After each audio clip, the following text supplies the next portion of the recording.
终于等到你，请坐。你应该知道我要说什么吧？大概知道。说说看。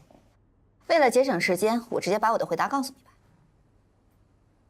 第一，我的当事人不会撤诉，我也不会说服我的当事人撤诉。第二，何塞作为一个成年人，他应该管理好自己的情绪。一，我不是来跟你讨论何塞是否是成年人。二，提醒客户诉讼有风险，是律师的义务。所谓诉讼风险，无非就是我们的官司打输了，季玉给罗琦买房子的钱我们要不回来了。但是我是这么跟我当事人说的，你听听对不对啊？如果我们不去打官司，这笔钱肯定是要不回来了。我们倒不如打官司去试一试，也许会碰到一个痛恨前妻、同情现任的法官呢。我们这笔钱还能要回来，哪怕要回来一部分。最坏的结果就是这笔钱要不回来了，官司输了而已。这不是最坏的结果。最坏的结果就是我们又输了一个案子。季玉也丧失了对小安探视的权利，小安就此仇恨自己的亲父，并把账记到了后妈蓉蓉的头上。还有最坏的结果，我们也都已经想到了。你和齐宇是夫妻，你们没有婚前的协议，这就意味着你在婚后的收入，包括你以个人财产投资取得的收益，你知识产权的收益，你实际取得或者应当取得的养老保险金、破产安置补偿费，都是夫妻共同财产。我想好了，大不了就离。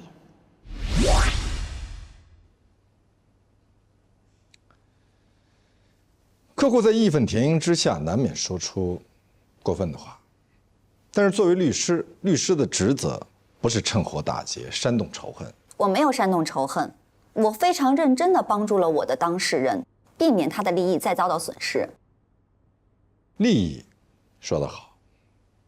但利益并不就是指财产，还有很多其他有价值的东西，比如说情感价值。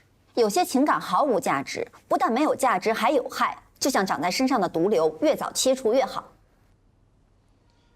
你说小安是毒瘤，我说你姐姐罗琦，罗琦是季玉的前妻，前妻就是婚姻的毒瘤。你别忘了他们俩有一个共同的孩子。只有趁早的切除了毒瘤，才能想到长治久安。切除毒瘤并不意味着把毒瘤细胞全部连根拔起，甚至还会过早的死亡。那就把死亡的婚姻彻底的解除掉，重归单身。人家只是来找你了解一个财产问题，你就给人家出主意，让人家把婚给离了。你们的老师就是这么教你的吗？我在世界排名前10的法学院读的法律，我们老师给我上的第一堂课就是婚姻并不是自古就有的，它是作为一项制度被发明出来的。人类之初，大家都过着群居群宿的生活，那是石器时代的事情了，你绕远了。说重点好吗？重点就是婚姻是作为一种程序，用程序团队编程出来的，它出现了很多的 bug。在后期的运行当中，不停的需要打补丁，这个打补丁的过程就是婚姻法的立法过程。不同的程序团队打不同的补丁，但并不是每个国家都有离婚补丁这一项，只有现代文明进步的国家才会有离婚自由这个补丁。所以你的结论是，作为律师，建议别人离婚也不算缺德是吗？我认为建议我的客户跟渣男离婚算是功德无量。你不能随随便便判定对方是个渣男，尤其在你不了解对方的情况下。我没有随随便便，我是深思熟虑的，我不用去了解季玉，他就是个渣男。你不觉得他渣吗？他拿自己老婆的钱给他前妻，哎。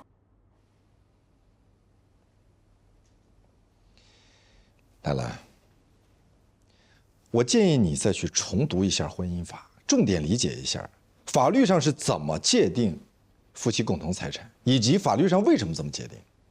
同时，我顺便说一句，你不适合做家事律师。你对婚姻的偏见以及幼稚的理解，有碍于你给客户提供有效的解决方案。你这是激将法，我懂。我宁愿你说我幼稚，我宁愿你说我对婚姻有偏见，我也不会说服我的当事人撤诉的，除非你替罗琦把钱还上。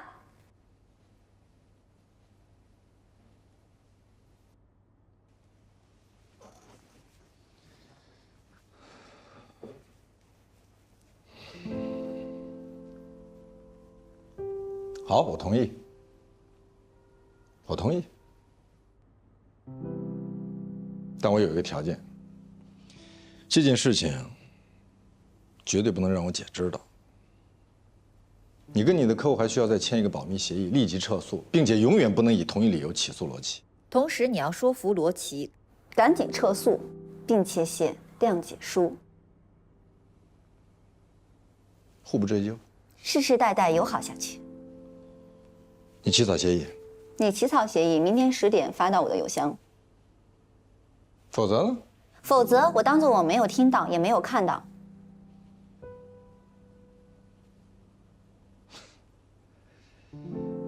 来来，嗯，你跟何塞真是天生的一对儿，你是指哪方面？各个方面，尤其是在六亲不认这一点上。我知道你想说什么。你帮我姐姐争取到了100亿家产，还帮我拿到了我来全景的第1个案子。不过我这个人呢，铁面无私，不，没有你想象那么好。不过你跟何塞真的应该相爱。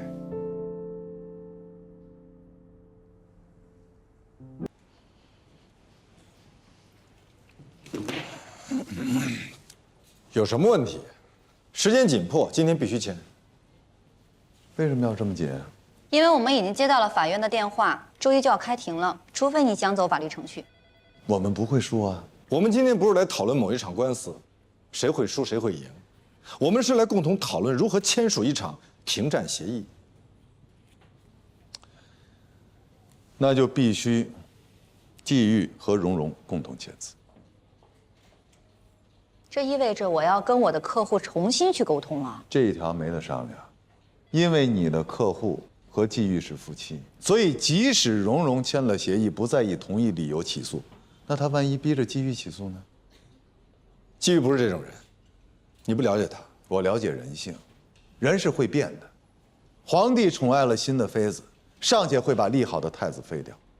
现在蓉蓉有了孩子，万一这个孩子更让季玉喜欢，很有可能季玉就会翻脸，逼着罗琦还钱。他不会的。那就不签了。你们没有诚意。我来告诉你什么叫诚意，为什么蓉蓉同意和罗琦签署这份协议？是因为你们打不赢这个官司。不是因为罗宾承诺了，签署完这份协议之后他来还钱。来来，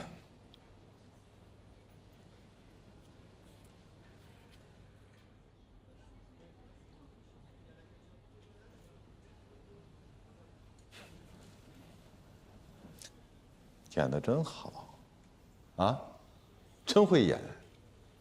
一个牵姐夫，一个牵小姨子。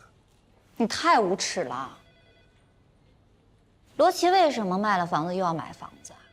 是因为你给他规划了一个特别好的远景，可是他卖了房子之后，我就失去了最大的客户。我之所以失去最大的客户，就是因为你的前姐夫，所以这个钱你出，理所当然，你必须出。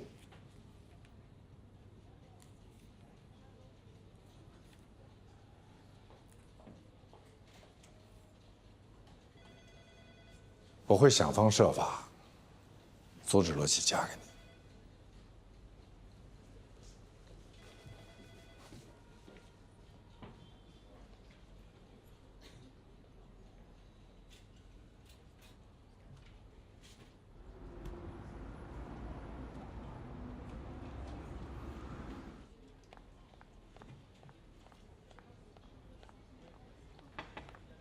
你要感谢我。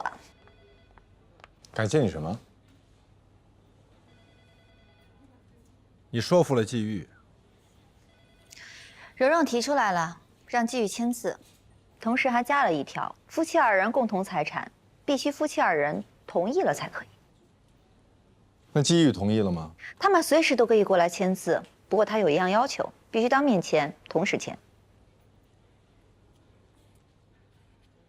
那我还钱的那份协议，我把措辞已经修改过了，我没有写欠款，也没有写还钱，我写的是自愿支付。那我需要再强调一下，本协议双方都有保密义务，任何时候本协议的任何细节都不能让你姐知道。也不要让季玉知道，我不希望让任何人知道。你是不是觉得让别人知道特别丢人啊？战无不胜、攻无不克，从来没有输过的罗大律师，竟然自掏腰包和稀泥。